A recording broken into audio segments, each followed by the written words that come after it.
I got so much motherfucking design on right now.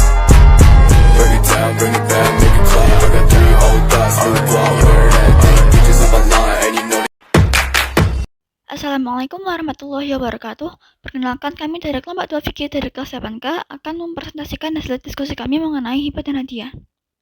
Kelompok kami beranggotakan Agila Kesyamur Fianda, presensi 8 dari kelas 8K, Evelyn Nasyo Clarista, presensi 14 dari kelas 8K, Naura Anfatakia, presensi 26 dari kelas 8K, Konita Anaskia, presensi 27 dari kelas 8K, Rororia Verje, Mahapawitra Pratnyazin Bitoyo, presensi 29 dari kelas 8K.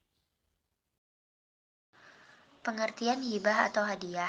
Hibah atau hadiah adalah pemberian suatu barang secara sukarela dan tanpa imbalan dari seseorang kepada orang lain yang masih hidup untuk dimiliki.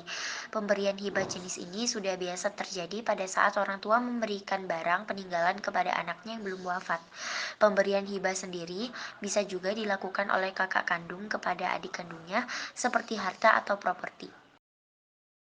Diriwayatkan dari Abu Hurairah radhiyallahu anhu dari Nabi Shallallahu Alaihi Wasallam, beliau bersabda, "Wahai kaum muslimah, janganlah sekali-kali seorang wanita meremehkan pemberian tetangganya, walau hanya ujung kaki kambing."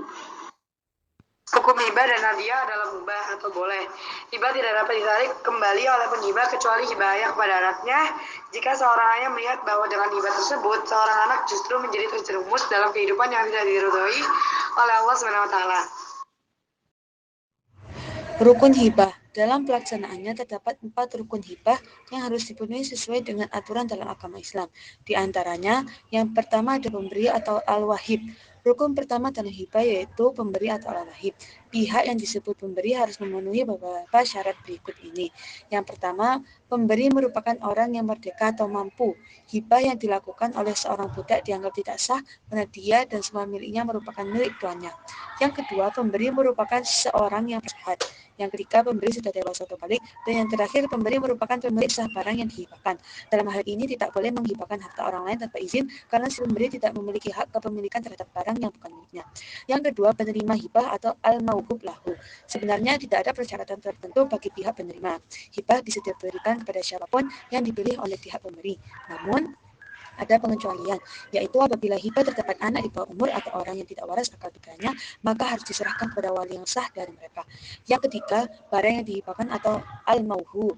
Barang yang dihibahkan pun memiliki beberapa persyaratan yang berkenaan dengan harta yang dihibahkan, yaitu yang pertama, barangnya jelas ada ketika hendak dihibahkan.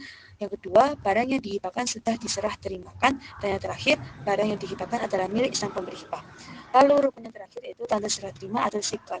Menurut para ulama fikih terdapat 2 jenis tanda serah terima atau sikat. Di antaranya sikat perkataan lafaz yang disebut dengan istilah ijab dan qabul, serta yang kedua yaitu sikat perbuatan seperti penyerahan barang secara langsung tanpa adanya ijab qabul. Ketentuan hibah dan hadiah. Hibah dan hadiah yang dapat ditarik yaitu yang pertama, kepada anak sendiri. Yang kedua, jika menimbulkan ketidakadilan.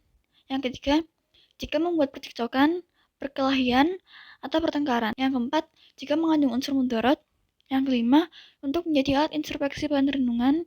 Yang keenam, tanpa alasan. Macam-macam hibah. Macam-macam hibah dibagi menjadi 2, yaitu hibah manfaat dan juga hibah barang.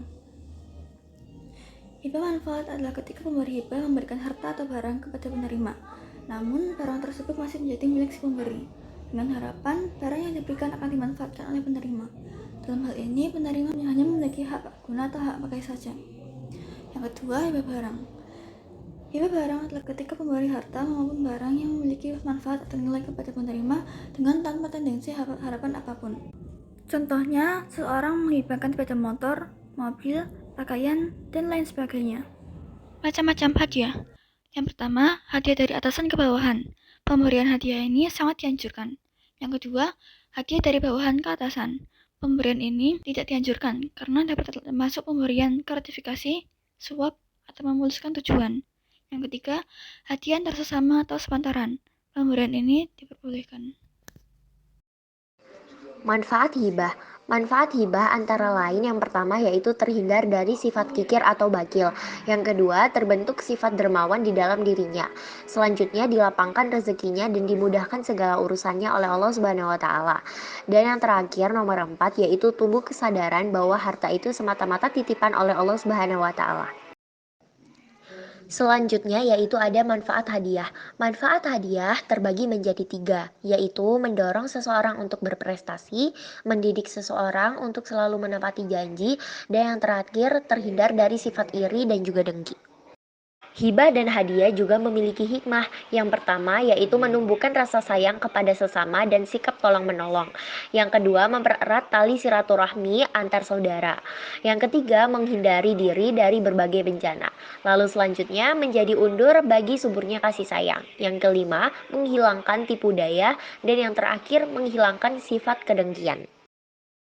Sekian presentasi dari kelompok kami. Mohon maaf jika ada salah kata. Wabillahi taufiq wal hidayah. Wassalamualaikum warahmatullahi wabarakatuh.